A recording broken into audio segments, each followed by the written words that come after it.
Dr. Butler was actually born in Jeffersonville. I've noticed that a lot of sources have left off the Ville and said Jefferson, but actually it was Jeffersonville in 1908. He was born to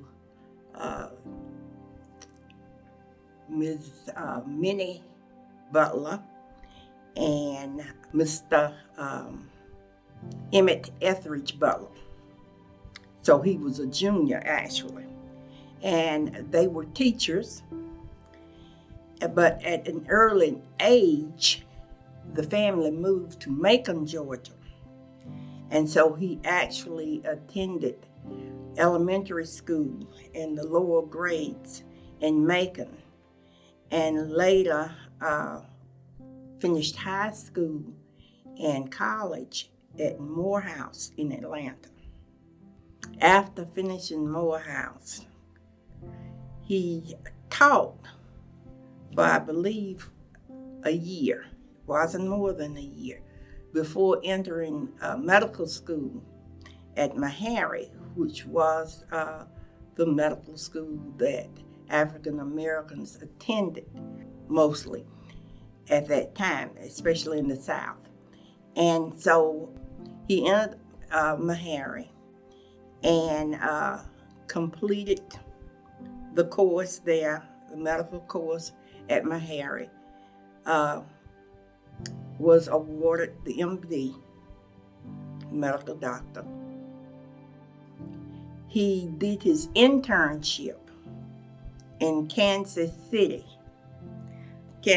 Missouri, and then practiced 6 months in Macon. And then was practiced in Alto. He came to Alto, to the tubercular hospital, which was located at Alto. And he practiced there for 6 months to a year, I guess. And from Alto, he came to Gainesville. It seems in 1936 is when he came to Gainesville, which would put him right after probably, or maybe right before or after the tornado, because the tornado was in 1936. There were doctors before him, African American doctors before him, but as you say, I don't think that they had hospital privileges, and so he probably was the first doctor to have hospital privileges. The Men's Progressive Club was comprised of men who wanted to see progress in all facets of life in the community. So he organized that. Dr. Butler was responsible for the tennis courts that were at one time up there at Fair Street, and the swimming pool. And so he promoted citizenship, health education, community involvement. He was part of the athletic association.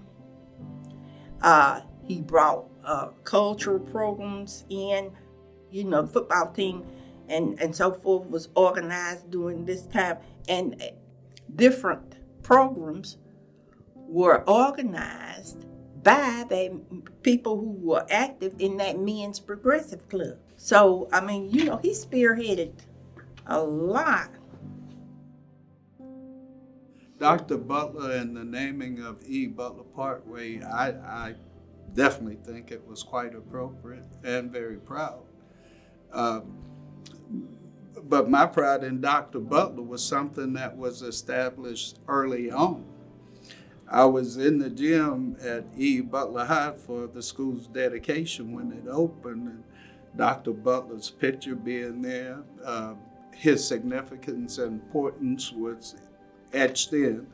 And what Dr. Butler contributed was always recognized within the community.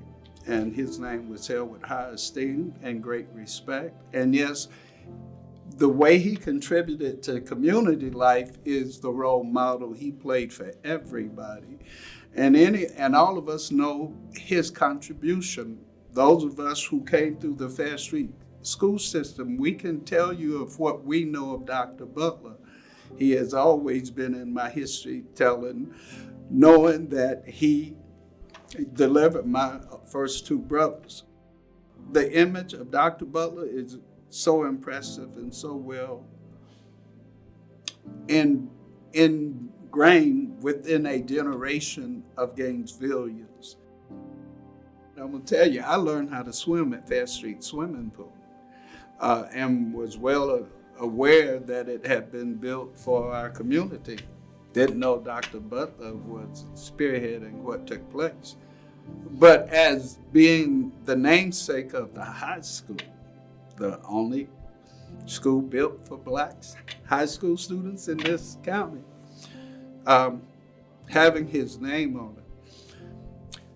His grave is across from the school itself in Eureka Cemetery. It was at the time. At the time. It's been moved now to Alta Vista, but it Oh, was really? at the time. Okay, see, I didn't know they moved it. I learned something new today again, but it was there. Yeah. And it was significantly placed there. That's how endearing his legacy, his life, his contribution was to our community. And that can't be short-sighted. Again, back to the Board of Education and looking at the history of even courses offered in the school system and Dr. Bias and the efforts they had.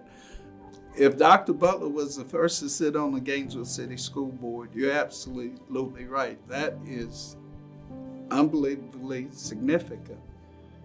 And then for him to have done the things he did, he only lived 47 years. That's right.